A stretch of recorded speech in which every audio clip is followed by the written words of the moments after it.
Hello everyone. In this video we will study about the class 12th chapter ecosystem. An ecosystem can be visualized as a functional unit of nature which living organisms interact among themselves and also with the surrounding physical environment. Ecosystem क्या है ये एक functional unit है हमारे nature के जिसमें जो living organisms होते हैं वो एक दूसरे के साथ इंटरेक्ट करते हैं और हमारे फिजिकल एनवायरनमेंट के साथ भी. Many ecologists regard the entire biosphere as a global system as a composition of all over ecosystem on earth.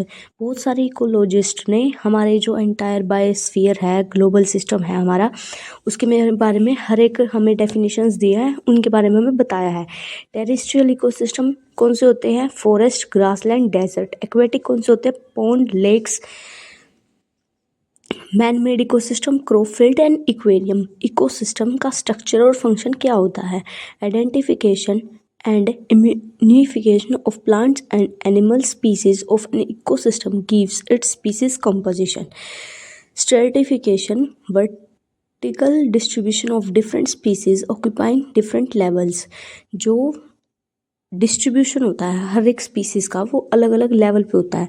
Components क्या होते हैं इकोसिस्टम के? प्रोडक्टिविटी, डिकम्पोजिशन, एनर्जी का फ्लो, न्यूट्रिएंट्स साइकिल कैसे होता है.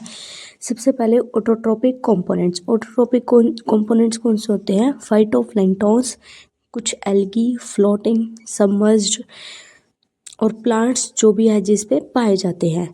सेकंड होता है, हम पढ़ते हैं कंज्यूमर्स के बारे में. कंज्यूमर्स कौन से होते हैं? जू प्लैंक्टन्स, फ्री स्विमिंग और बॉटम स्वेलिंग फॉर्म्स जैसे. डिकम्पोजर्स होते हैं जैसे फंजाई, बैक्टीरिया जिनके अंदर फ्लैजिला प्रेजेंट होता है. They are the unidirectional flow of energy towards the higher tropical level. Higher tropical level की तरफ ये यूनिडायरेक्शनल फ्लो ऑफ एनर्जी होती है. सबसे पहले हम पढ़ेंगे प्रोडक्टिविटी.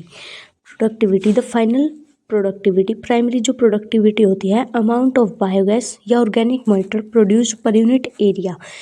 हर एक यूनिट एरिया में कितने टाइम में कितना ऑर्गेनिक मैटर प्रोड्यूस हो रहा है ड्यूरिंग फोटोसिंथेसिस, उसको हम बोलते हैं productivity. Rate of biomass production, मतलब बायोमास कितना प्रोड्यूस हो रहा है. Gross primary productivity and net primary productivity, ये दो टाइप के होते हैं. जो rate of productivity of organic matter during photosynthesis, इसको हम बोलते हैं ग्रोस प्राइमरी प्रोडक्टिविटी.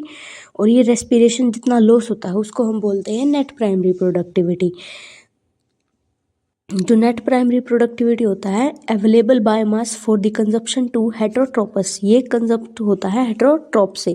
जो सेकेंडरी प्रोडक्टिविटी होती है, rate of formation of new organic matter bye consumers, जो हमने कंज्यूमर्स यूज़ किए हैं उनसे कितना ऑर्गेनिक मैटर बना है. प्रोडक्टिविटी डिपेंड किसके ऊपर करती है? प्लांट्स इनहिबिटिंग अ पार्टिकुलरली एरिया, मतलब उसके एरिया के ऊपर. न्यूट्रिएंट्स की अवेलेबिलिटी के ऊपर. फोटोसिंथेटिक कैपेसिटी, मतलब उस प्लांट की फोटोसिंथेसिस करने की कैपेसिटी कितनी है. ये उसके एनवायरमेंटल फैक्टर है. इसमें ओशन 70% लैंड होती है जिसमें प्रोडक्टिविटी 55 बिलियन टन्स तक हो जाती है. Next is decomposition. डिकम्पोजिशन क्या होता है? Decomposition break down complex organic matters into inorganic substances. Organic matters का टूटना इनऑर्गेनिक सब्सटेंसेस में, जैसे CO2, वाटर. ठीक है. Raw materials for decomposition, leaves, bark, flowers and dead remains of animals including foreign matter detritus. ठीक है. Decomposition में important कुछ प्रोसेसेस होते हैं, मतलब ब्रेक डाउन ऐसे तो नहीं है ना कि जो एक बार टूटने लग गया तो वो बस टूट गया. इसमें बहुत सारे प्रोसेसेस होते हैं डिकम्पोजिशन होने में. फर्स्ट होता है fragmentation, second leaching, catabolism, humidification, mineralization. All these processes operate simultaneously on the detritus. ठीक है. अब हम पढ़ेंगे डेट्रोवायरस. डेट्रोवायरस क्या होता है? Break down detritus into small particles. Detritus जो होता है उसको छोटे छोटे पार्टिकल्स में तोड़ना को बोलते हैं डेटेरियो वायरस. लीचिंग क्या होता है? Process by which water soluble in organic nutrients go down into the soil origin and get participated as unavailable salt. Leaching क्या होता है, ये एक ऐसा प्रोसेस होता है जिसमें जो वाटर सॉल्युबल इनऑर्गेनिक न्यूट्रिएंट्स होते हैं वो सॉइल के होरिजन में जो नीचे वाला पार्ट होता है उसमें जाके बैठ जाते हैं और अनअवेलेबिलिटी ऑफ साल्ट करना शुरू कर देते हैं। बैक्टीरियल और फंगल एंजाइम डीजनरेट करते हैं, डाइजनरेट करेंगे और इनटू सिंपल इनऑर्गेनिक सब्सटेंसेस में। ह्यूमिनिफिकेशन क्या होता है, ये एक्यूमुलेशन ऑफ ह्यूमस होता है, मतलब ह्यूमस का बढ़ना डार्क कलर की वजह से, जिसमें हाई रेसिस्टेंस हो जाती है माइक्रोबियल एक्शन की। ठीक है, ह्यूमस एक फर्दर डिग्रेडेड है by some microbes and release of inorganic nutrients. इससे इनऑर्गेनिक न्यूट्रिएंट्स का बहुत ज़्यादा यूज़ होता है। डिकम्पोजिशन क्या होता है, oxygen requiring process rate is controlled by chemical composition of dietary virus and clinical factors। Decomposition एक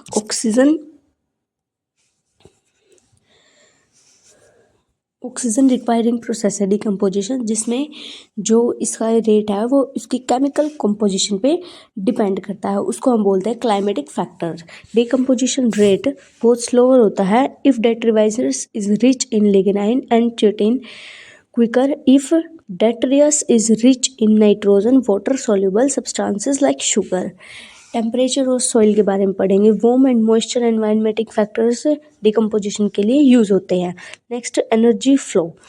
energy flow deep sea hydrothermal ecosystem. Sun is the only source of energy for all photosynthetical activity radiations. ठीक है, जो photosynthesis करते हैं जो plants, उनके लिए सबसे ज़्यादा इम्पोर्टेंट सोर्स ऑफ एनर्जी कौन सा होता है, वो होता है सन। ठीक है,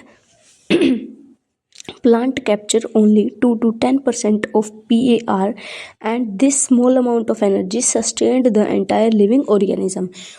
प्लांट सिर्फ 2 से 10 तक PAR जो हमारी एडिशनल जो सनलाइट होती है उसको कैप्चर कर सकती है, बाकी लिविंग वर्ल्ड से ही हम उसको कैप्चर करते हैं। प्रोड्यूसर कौन से होते हैं, जैसे टेरेस्ट्रियल इकोसिस्टम और एक्वेटिक इकोसिस्टम। कोई भी एनर्जी ट्रैप नहीं कर सकती किसी भी ऑर्गेनिज्म से।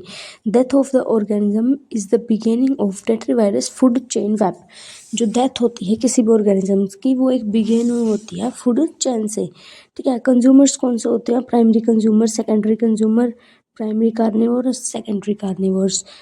ठीक है, डेटिरियस फूड चेन होती है जो डेड ऑर्गेनिक मैटर से खाना लेती है और डिकम्पोज करती है। नेक्स्ट, डिकम्पोजर्स कौन से होते हैं, ये हेटरोट्रोपिक होते हैं और मेनली ये फंजाई और बैक्टीरिया होते हैं। जो इनकी एनर्जी है वो चेंज हो जाती है, न्यूट्रिएंट्स चेंज होने लग जाएंगे, डिग्रेड होना स्टार्ट हो जाएंगे।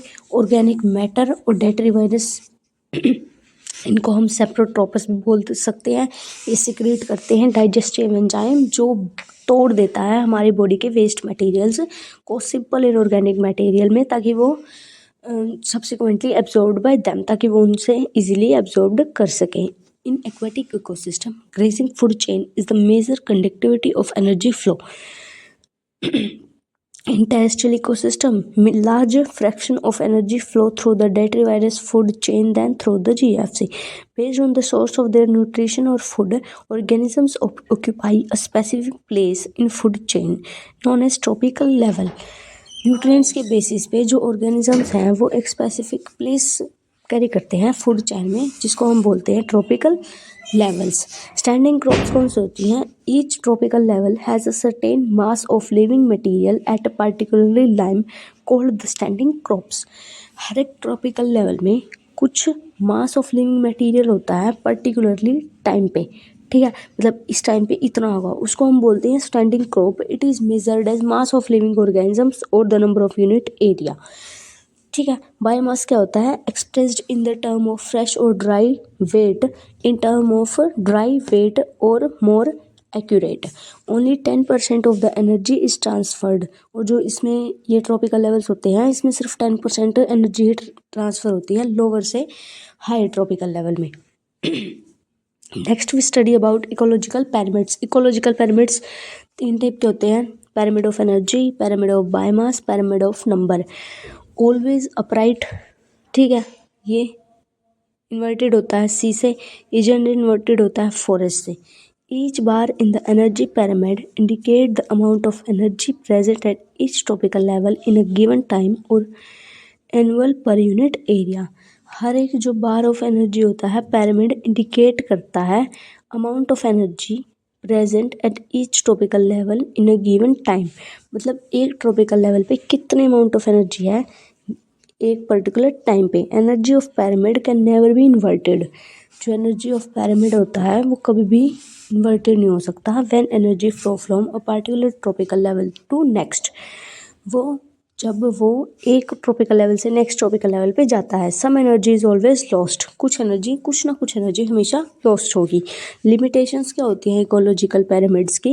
It does not take into account the same species belonging to two or more tropical levels. It does not accumulate a food web. Saprophytes are not given any place. Saprophytes को ecological pyramids में कोई space नहीं दिया गया है। Next is ecological succession. An important characteristics of all communities is that their composition and structural constant change in response to the change environmental conditions। एक important characteristic होती है हर एक कम्युनिटी की जो कॉम्पोजिशन और स्ट्रक्चरल चेंजेस दिखाती है। किसके रिस्पॉन्स में? एनवायरमेंटिक कंडीशन चेंज होने के बेसिस पे। A community that is in near equilibrium with the environment climber community. The gradual and very predictable change in the species composition of a given area is known as ecological succession. The entire sequence of communities that successively change in a given area Cereals. The individual transitional community, cereal stages and cereal communities. In the successive stages, there is a change in the diversity of organism, increase in the number of species and the organisms as well as increase in the total biomass. जैसे जैसे species और organisms increase होंगे उनका total biomass भी increase होगा। ठीक है। Next succession at a place where number of organisms. ठीक है, सबसे पहले जितने प्लेस में उसमें नंबर ऑफ ऑर्गेनिजम्स प्रेजेंट है। प्राइमरी सक्सेशन होगा bare could never lewd lava bare rock निकली created pond and reservoir at areas that lost all of the secondary succession. इसको हम बोलते हैं सेकेंडरी सक्सेशन। और जो लिविंग ऑर्गेनिजम्स होते हैं वो एग्जिस्ट करते हैं। प्राइमरी सक्सेशन में जनरली स्लो होती है, सेकेंडरी में फास्ट होना स्टार्ट हो जाती है सक्सेशन प्राइमरी से। और फिर description of ecological succession usually focus on change and vegetation। succession of plants क्या होता है? high rate succession take place in water areas। successional ये successions के बारे में हम पढ़ चुके हैं। ठीक है। species that invade a bare area प्राइन स्पीसीज। ठीक है, प्राइन स्पीसीज से रॉक में जाएगा, उसके बाद लिचन्स में जाएगा, उसके बाद ये एबल होते हैं स्क्रीट करके एसिड को सिक्रीट करके डिसॉल्व कर लेते हैं रॉक को और एक वाइटनिंग सॉइल की फॉर्मेशन करते हैं। उसके बाद ये मोसेस बना देंगे, फिर ये बिगर प्लांट और स्टेबल हो जाते हैं क्लाइमैक्स कम्युनिटी के तरह से काम करने के लिए। पानी में क्या होता है? वाटर में स्मॉल फाइटोप्लैंक्टन्स होते हैं, फिर वो रूटेड सबमर्ज्ड प्लांट्स बना लेते हैं। रूटेड सबमर्ज्ड जो एंजियोस्पर्म्स होते हैं वो उनके अंदर फ्लोटिंग होना स्टार्ट हो जाते हैं। फिर फ्लोटिंग प्लांट हो जाएंगे, प्लांट्स फॉर्म कर देगा Marsh, meadows, scrub, trees and फिर फॉरेस्ट। इसको हम बोलते हैं climax.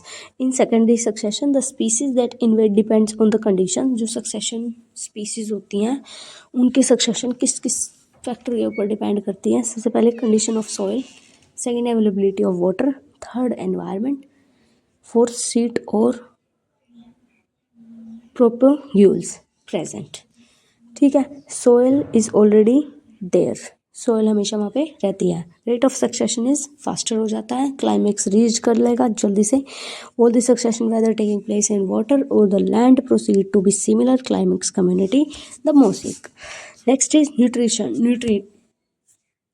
nutrient cycling। amount of nutrients such as calcium, nitrogen, phosphorus etc present in the soil at any given time is called a standard state। ठीक है, किसी भी time पे कितने अमाउंट के न्यूट्रिशंस उसमें प्रेजेंट है उसको हम बोलते हैं स्टैंडिंग स्टेट। ये वेरी करती है with different kind of ecosystem, her ecosystem में ये डिफरेंट होगी। Also on sessional basis, movement of nutrients element through the various components of the ecosystem, nutrition cycle and geochemical cycles. Gaseous भी होता है और सेडिमेंट्री भी होती हैं। गैशियस नाइट्रोजन साइकिल और कार्बन साइकिल होते हैं। सेडिमेंट्री साइकिल्स होते हैं वो सल्फर साइकिल और फॉस्फोरस साइकिल होते हैं। Ecosystem carbon cycle. Carbon cycle क्या होता है? CA 49% of dry weight of organisms में होता है। 71% ऑफ ग्लोबुलर कार्बन ओशियंस में प्रेजेंट होती है। एटमॉस्फेरिक में 1% लगभग कार्बन होती है। Fossil fuels reservoir of carbon होते हैं, इसमें इतना कार्बन प्रेजेंट होता है। इकोसिस्टम फॉस्फोरस कार्बन क्या होता है? नेचुरल रिजर्वियर होते हैं, रिजर्वियर होते हैं जो फॉस्फोरस रोक के ये कंटेन करते हैं phosphates. The waste product and the dead organisms are decomposed by phosphates solubilizing bacteria releasing phosphorus को रिलीज करते हैं। There is no respiratory release of phosphorus into atmosphere का कोई भी पार्ट से रिलीज नहीं होता। The two major important differences between carbon and phosphorus cycle is atmospheric input of phosphorus through rainfall are much smaller than carbon input. Gas exchange of phosphorus between organisms and environment are negligible. Ecosystem services कौन सी होती हैं? Products of ecosystem processes, ecological services उनको हम बोलते हैं। Robert Constanza ने ये बोला था, ठीक है। Price tag fundamental ecological services की जो कॉस्ट होती है वेरीज इनकी, ये शॉर्ट क्वेश्चन में आ सकते हैं। जो न्यूट्रिशन साइकिल होता है वो लगभग 10% से डिक्रीज होता है। Habitat of wild life. Thank you very much you all. If you want a PDF, please tell me in a comment section below.